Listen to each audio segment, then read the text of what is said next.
ಇನ್ನು ಎಪ್ಸ್ಟೀನ್ಸ್ ಫೈಲ್ಸ್ ಇತ್ತೀಚೆಗೆ ಬಿಡುಗಡೆ ಆಯ್ತಲ್ಲ, ಈ ವಿಚಾರಕ್ಕೆ ಸಂಬಂಧಪಟ್ಟಂತೆ ಮೋದಿ ಕೂಡ ಅಲ್ಲಿ ಎಪ್ಸ್ಟೀನ್ ಫೈಲ್ಸ್ ಅಲ್ಲಿ ಅವರ ಹೆಸರು ಕೂಡ ಕೇಳಿ ಬಂದಿತ್ತು. ಬಹುಶಃ ಇಸ್ರೇಲ್ ಪ್ರಧಾನಿಯ ಎದುರಿಗೆ ಟ್ರಂಪ್ ಜೊತೆಯಲ್ಲಿ ನರೇಂದ್ರ ಮೋದಿ ಅವರು ಡ್ಯಾನ್ಸ್ ಮಾಡಿದ್ರು ಅಂತ ಎಪ್ಸ್ಟೀನ್ ಫೈಲ್ಸ್ ಅಲ್ಲಿ ಏನೋ ಒಂದು ವಿಚಾರಗಳು ನಮೂದನೆ ಆಯ್ತಲ್ಲ. ಈ ವಿಚಾರಕ್ಕೆ ಸಂಬಂಧಪಟ್ಟಂತೆ ಪ್ರಧಾನಿ ಮೋದಿ ವಿರುದ್ಧ ಪೋಸ್ಟ್ ಹಾಕಿದ್ದಂತ ಕಾಂಗ್ರೆಸ್ ಕಾರ್ಯಕರ್ತೆ ಎಪ್ಸ್ಟೀನ್ ಫೈಲ್ಸ್ ಆಧರಿಸಿ ಪೋಸ್ಟ್ ಮಾಡಿದಂತ ಬಿಂದು ಗೌಡ ವಿರುದ್ಧವಾಗಿ ಇದೀಗ ಮಲ್ಲೇಶ್ವರ ಠಾಣೆಯಲ್ಲಿ ದೂರು ದಾಖಲಾಗಿದೆ.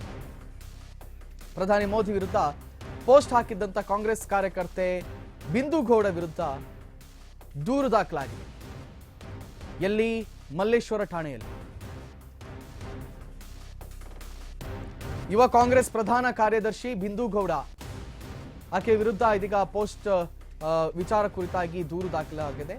ಬಿಂದು ಗೌಡ ವಿರುದ್ಧ ದೂರು ನೀಡಿ ಬಿಜೆಪಿ ನಿಯೋಗ ದೂರು ದಾಖಲಿಸಿದಂತೆ ಕಠಿಣ ಕಾನೂನು ಕ್ರಮ ಕೈಗೊಳ್ಳುವಂತೆ ಪ್ರಶಾಂತ್ ಆಗ್ರಹಿಸಿದ್ದಾರೆ. ಬಿಜೆಪಿ ಸಾಮಾಜಿಕ ಜಾಲತಾಣದ ರಾಜ್ಯ ಸಂಚಾಲಕರಾಗಿರುವಂತಹ ಪ್ರಶಾಂತ್ ಪ್ರಧಾನಿ ಮೋದಿ ವಿರುದ್ಧ ಪೋಸ್ಟ್ ಹಾಕಿದ್ರು. ನೋಡಿ, ದೇಶದ ಪ್ರಧಾನಿಯ ವಿರುದ್ಧವಾಗಿ ಅದೇನೋ ಒಂದು ಎಪ್ಸ್ಟೀನ್ ಫೈಲ್ಸ್ ಅನ್ನುವಂಥ ಪೇಪರ್ ಅನ್ನು ಸುತ್ತಕೊಂಡು ನಗ್ನವಾಗಿರುವಂತಹ ಸ್ಥಿತಿಯಲ್ಲಿ ಇರುವಂತಹ ಒಂದು ಅನಿಮೇಟೆಡ್ ಫೋಟೋವನ್ನ ಅವರು ಪೋಸ್ಟ್ ಮಾಡಿದ್ರಲ್ಲ, ಈ ವಿಚಾರಕ್ಕೆ ಸಂಬಂಧಪಟ್ಟಂತೆ ಇದೀಗ ದೂರು ದಾಖಲಾಗಿದೆ.